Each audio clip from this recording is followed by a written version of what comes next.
좋겠습니다. 지난주 말씀 같이 나누죠. 놀라운 하나님의 섭리. 드디어 야곱이 움직이기 시작을 하죠. 그런데 참 놀라운 본문은 브엘세바에서 하나님께 예배하고 있다는 장면이 굉장히 놀라운 장면이에요. 야곱의 인생을 보면 요셉이 살아있다는 소식을 들으면 두 번 생각 안 하고 달려갈 사람이잖아요. 왜요?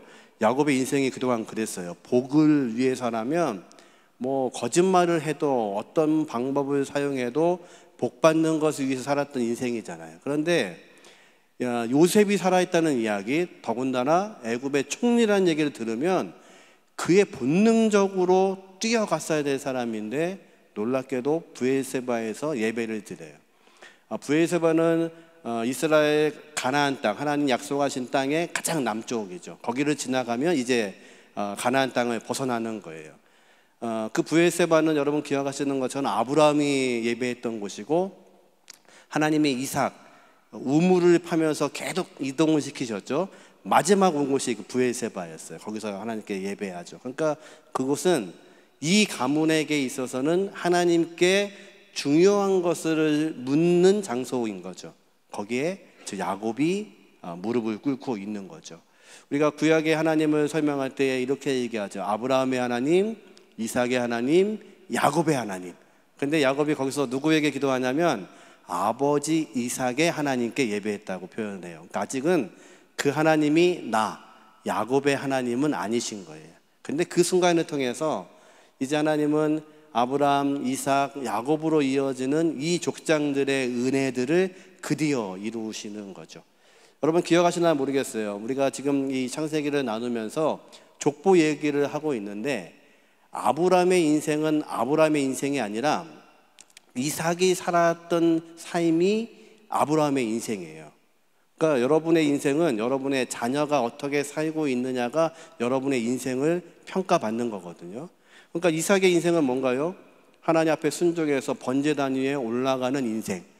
그것으로 하나님 약속하신 첫 번째 씨로 주신 이 이삭이 순종함으로 아브라함의 인생이 완성이 됐어요.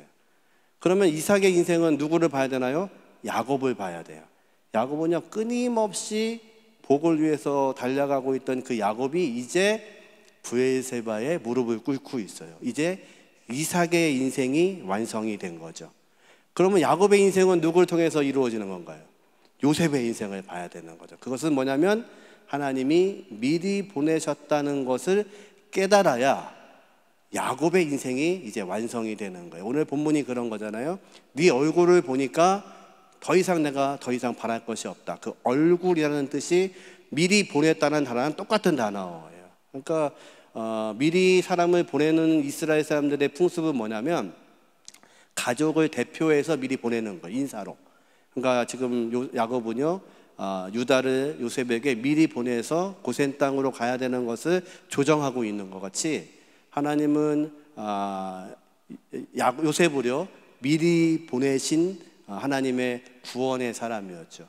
근데 그것을 지금 야곱이 깨닫는 거예요. 네 얼굴을 보니까, 다시 지적하면 너를 보내신 하나님을 보니까 이제 모든 섭리를 이해하게 됐다는 거예요. 그러면 이제 누구의 인생이 완성됐냐면 야곱의 인생이 요셉의 미리 보내심을 통해서 완성돼 가고 있는 거죠.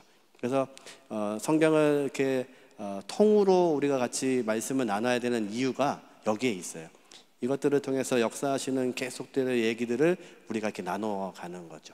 지난주 본문을 같이 보면서 요약 같이 한번 보죠. 1번 같이 읽습니다.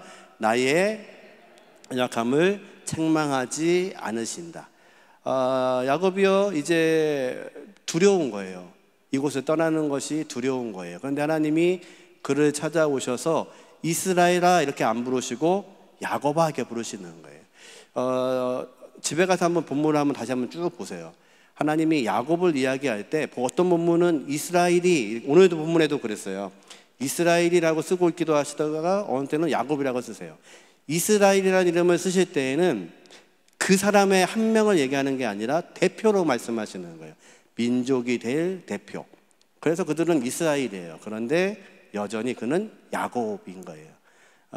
베드로를 부르실 때 시몬아 이렇게 부르신 것처럼 베드로 반석 이렇게 안 부르시고 시몬 부르시는 것처럼 여전히 하나님이 원하시는 것은 반석 베드로인데, 하나님이 원하시는 것은 이스라엘인데 여전히 이들은 시몬으로 살고 야곱으로 살고 있는 거죠. 그게 저와 여러분의 모습이에요. 하나님이 우리를 구원하시려고 부르셨지만, 하나님의 거룩한 백성이라고 말씀하시지만 여전히 우리는 연약해요.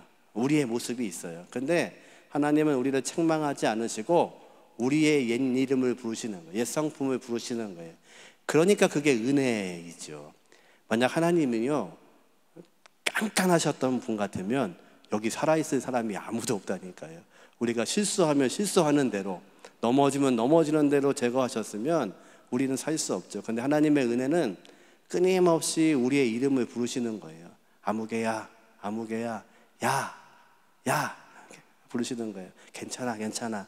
그래서 그 브엘세바에서 자신의 이름을 부르고 계시는 그 하나님을 발견하면서 야곱의 모든 인생의 방향점이 이제 바뀌기 시작하죠. 이제 애굽에 가도 하나님이 거기 계시면 괜찮은 거예요. 그러니까 여러분, 가나안이라는 그 땅은요 지명이 아니에요. 사실은 가나안은 하나님이 계시는 곳이 가나안이에요. 그러니까 이스라엘 백성을 광야에서 인도할 때 모세가 이 기록을 왜 설명하고 있냐면, 가나안 땅에 가는 것이 목적이 아니라 하나님 백성이 되는 게 이스라엘의 목적이 돼야 되는 거예요. 그런데 가나안 땅에 들어가 살아도 하나님 앞에 하나님을 모시고 살지 않으니까요, 하나님은요 그 백성들을 이방 민족에 파세요. 이해할 수가 없는 거죠. 우리는 하나님의 백성인데 어떻게 망할 수가 있을까? 망할 수 있죠. 가나안은 땅이 아니라 하나님의 통치가 있는 곳이 하나님의 땅이니까요. 그래서 우리는 그걸 기억하셔야 돼요. 우리는 항상 고정관념이 있어요. 어디에 가야, 어디서 예배해야. 사실은 이제 우리 수련회가 있어서 한 주는 이제 침신대에서 예배 드립니다 했더니 어떤 분들이요, 오우 뭐 이러시더라고요. 한 번도 예배당에서 주일날 예배 안 드린 적이 없는데 그런 분이 전화를 하셨더라고요, 분이. 그래서 제가 설명을 드렸어요. 이 얘기를 했어요. 우리가 예배하는 곳은 하나님이 계신 곳이 예배하는 장소라는 거. 그래서 지금 구약의 전체 흐름은 그거예요. 하나님이 어디 계신가? 너희는 어디 있는가? 가나안 땅에 너희가 있어도 하나님이 안 계시면 의미가 없는 거예요. 광야에 살아도 하나님이 계시면 거기가 하나님의 성전이에요. 그러니까 다윗이 뭐라고 하나요? 압살롬한테 나라를 빼앗기고 맨발로 망명을 하면서 광야에서 썼던 시에 뭐라고 하냐면, 내가 이 광야에서 하나님을 배웁니다. 성전이 아니에요. 광야에서 쓰고 있는 시편이에요. 왜요? 광야에 있어도, 망명하고 살아도 아들한테 나라를 뺏겼어요. 얼마나 이게 충격적이에요. 그런데 광야에서도 하나님을 볼 수 있으면 거기가 하나님의 성전이라는 거예요. 그게 하나님의 백성의 생각과 마인드인 거죠. 저와 여러분이 연약해도 우리 하나님은 우리를 결코 책망하지 않으시는 그런 분이십니다. 두 번째, 같이 한번 읽죠. 나의 두려움을 확신으로 바꾸신다. 야곱이 두려운 거예요. 그런데 그 두려운 게 뭐냐면 애굽으로 가는 게 두려운 거예요. 애굽에서는 항상 문제가 있었으니까요. 그러니까 지금 야곱도 생각이 딱 두 가지인 거예요. 가나안 땅, 하나님의 약속, 복이 있는 곳, 거기 넘어가면 하나님의 저주가 있는 곳. 그러니까 두려운 거죠. 아브라함도 그랬고 이삭도 그랬고. 근데 아브라함과 이삭이 애굽에 가는 건 달랐어요. 가뭄이 들자 하나님께 묻지 않고 필요한 것이 있는 애굽으로 간 거예요. 지금은요, 하나님이 전체 땅을 가물게 하셔서 이 백성을 인도하시려는 섭리 가운데 가라고 하시는 거예요. 그러니까 우리 인생은 참 단순한데요, 하나님이 가라고 하실 때는 안 가고 가지 말라고 할 때는 또 우리는 가요. 이게 참 어려운 거죠. 고스톱 해보셨나요? 고할 때와 스톱할 때가 참 중요한데 이것을 못하면 패가 망신하는 거예요. 그러니까 하나님이 가라고 하면 가야 되는데 우리는 못 가고, 가지 말라고 하면 가지 말아야 되는데 또 가요. 그래서 하나님은 이 야곱에게 두려워하고 있는 그에게 확신을 주세요. 뭐라고요? 내가 너와 같이 가겠다. 이게 은혜예요. 여러분, 저와 여러분이 어떤 청년이 얼마 전에 그런 질문을 하더라고요. 다음 주일날 설교 때 예화이긴 한데 어떤 게 성공하는 거냐고 묻더라고요. 제가 그 친구가 볼 때 제가 성공한 것처럼 보였나 봐요. 성공한 것처럼 보일 수 있죠. 그래서 어떻게 하면 성공하냐고 물어서 제가 되레 물었어요. 당신이 네가 보기에 내가 성공한 것처럼 보이냐 그때 성공한 것처럼 보인대요. 뭘 보고? 1번 큰 교회 목사이고, 그렇죠. 성공한 것처럼 보이는 거예요. 그 친구 신학생이었거든요. 그리고 뭐가 볼 때 성공한 것 같으냐 그랬더니 많은 사람들 앞에서 설교하고. 그럴 수 있죠. 근데 성공은 뭐냐면요, 하나님의 뜻을 내가 이루고 있는가 안 이루고 있는가, 그것이 성공의 관점이에요. 하나님은 우리에게 성공하라고 말씀하지 않으시고 하나님이 계시는 그 자리에 있으라고 말씀하시는 거예요. 그러니까 하나님이 계시는 그 자리에 있는 사람은 다 성공한 건가요? 예, 그렇게 믿으셔야 돼요. 지금 아멘 금방 안 나오잖아요. 내 자녀들 성공한 자리에 세우고 싶은 게 부모의 마음이죠. 그럼 성공한 자리는 뭔가요? 힘들고 어렵고 약하고 가난해도 하나님이 하시는 생각으로 살고 있는 게 성공인가요? 아멘 하셔야 되는데 이게 금방 아멘이 언뜻 안 나온다니까요. 옆 사람 애 같으면 아멘 해요. 근데 내 자식이기 때문에 안 되는 거죠. 그러니까 우리는 이 딜레마 속에서 계속 빠져 사는 거예요. 야곱의 인생을 가만히 뒤집어 보세요. 그 복을 받기 위해서 열심히 뛰고 있는데 하나님은 끊임없이 말씀하시잖아요. 야곱이 그걸 모를까요? 알죠. 아는데 안 되는 거예요. 내가 생각하고 있는 복과 하나님의 복 사이에서 계속 흔들리고 사는 거예요. 그러니까 지금 어금 맞춰 요셉을 안고 우는 거예요. 네 얼굴 보니까, 너 보내신 거 보니까 이제는 하나님이나 부르셔도 여한이 없다. 거기에서 이제 그의 인생이 확정이 되는 거죠. 그러니까 바로 앞에 가서 그 시대의 신 같은 존재인 바로 앞에서 축복 기도를 해요. 이분이 지금 노망이 난 건가요? 아니요. 이 모든 섭리를 깨닫고 나면 바로 아니라 어떤 왕 앞에서도 전능하신 하나님이 내 뒤에 계시다는 것을 이제 아는 거예요. 그게 형통이고 복이에요. 근데 우리는 그것에 대해서 확신을 갖지 못하는 거죠. 지금 요셉의 인생, 야곱의 인생, 그리고 이 족장들의 인생은 바로 하나님이 그것을 말씀하시고 모세는 이것을 가지고 이스라엘 백성에게 설교하고 있는 거예요. 그러면 우리는 이 말씀을 가지고 어떻게 받아야 될까? 이 두려움 가운데서 우리에게 확신을 주시는 그 하나님 말씀 앞에 저와 여러분이 오늘도 한 걸음만 더 가시면 돼요. 한 걸음만. 우리에게 더 요구하시지 않으세요. 한 걸음만 하나님 앞에 다가가시면 이제 그 시간들이 쌓여져서 우리가 그 하나님 앞에 서게 되죠. 우리의 인생이 하나님 보실 때는 찰나라는 거 아시나요? 근데 그렇게 걸어가다가 하나님 우리를 부르실 때 우리가 하나님 앞에 서 있는 거예요. 그러니까 우리는 천국에 가서 하나님 앞에 서 있는 게 아니고 오늘도 하나님 앞을 향해서 한 걸음씩만 옮기시는 거예요. 한 걸음씩만. 그러면 어느 순간 나를 하나님이 부르시는 그때에 내가 하나님 앞에 서 있게 되는 거죠. 그 인생을 우리 목자님들, 사랑하는 대학의 동역자들, 모든 우리 가족들이 이루어 가기를 원합니다. 세 번째 같이 한번 읽어보죠.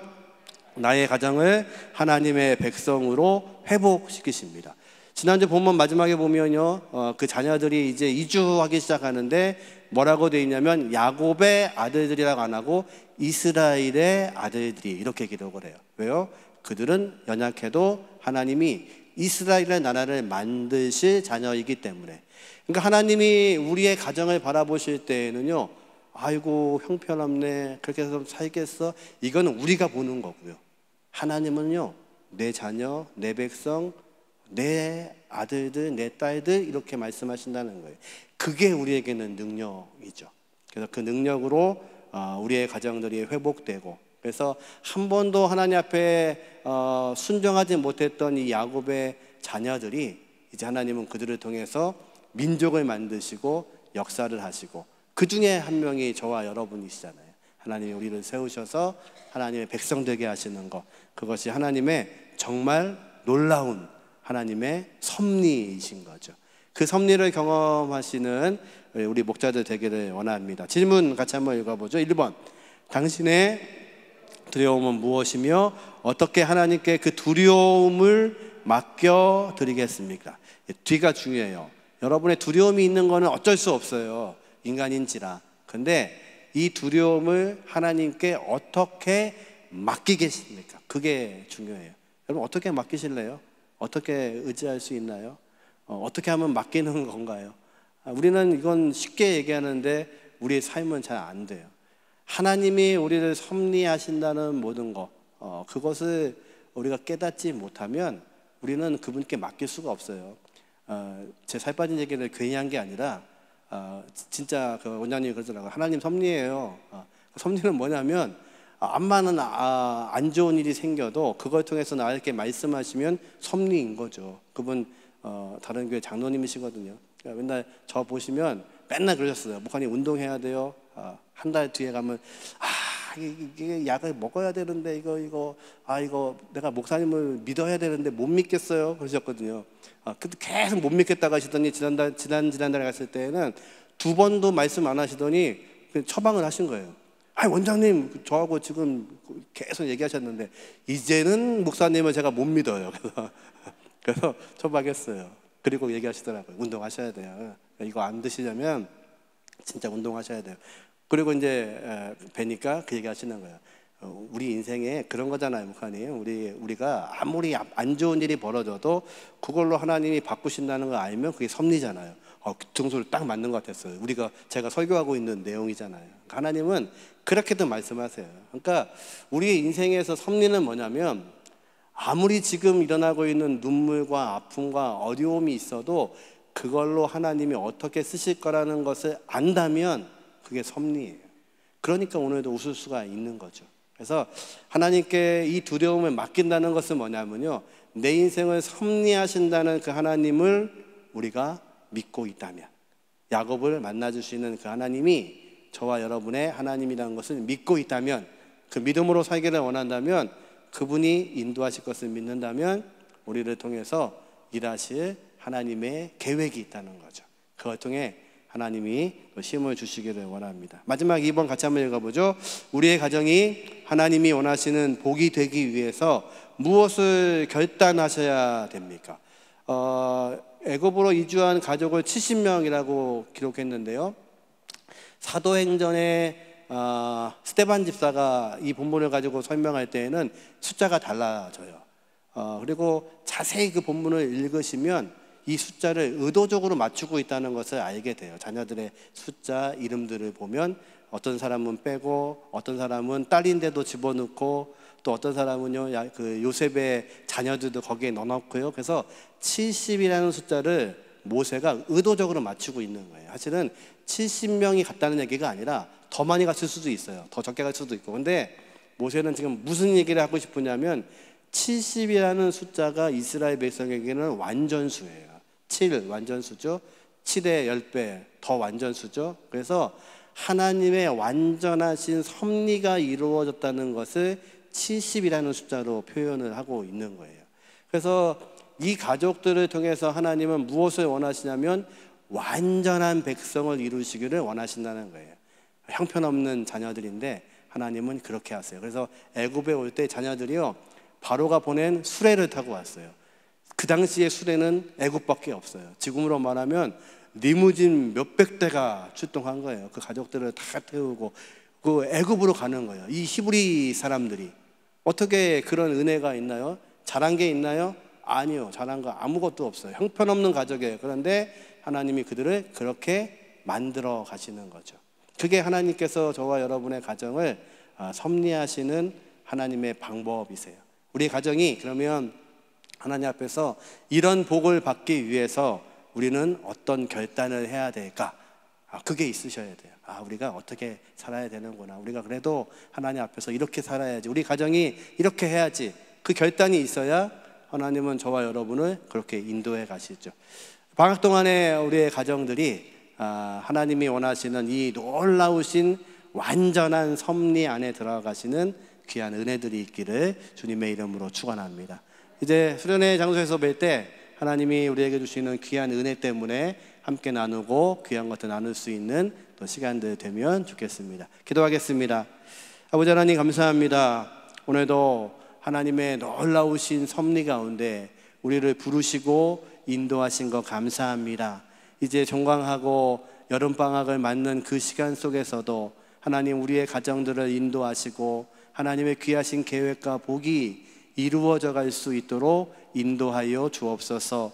당신의 귀한 종들 또 한 학기 동안에 수고하며 애쓴 것을 하나님이 아십니다. 하나님 갚으시고 인도하시고 함께하여 주셔서 하나님 나라의 귀하신 복들이 우리의 목자들 가정들을 통해서 이루어질 수 있도록 인도하여 주옵소서. 우리 하나님이 모든 것 위에 함께 하실 것을 믿사오며 예수님의 이름으로 축복하며 기도하옵나이다. 아멘. 감사합니다. 한 학기 동안 수고하셨습니다.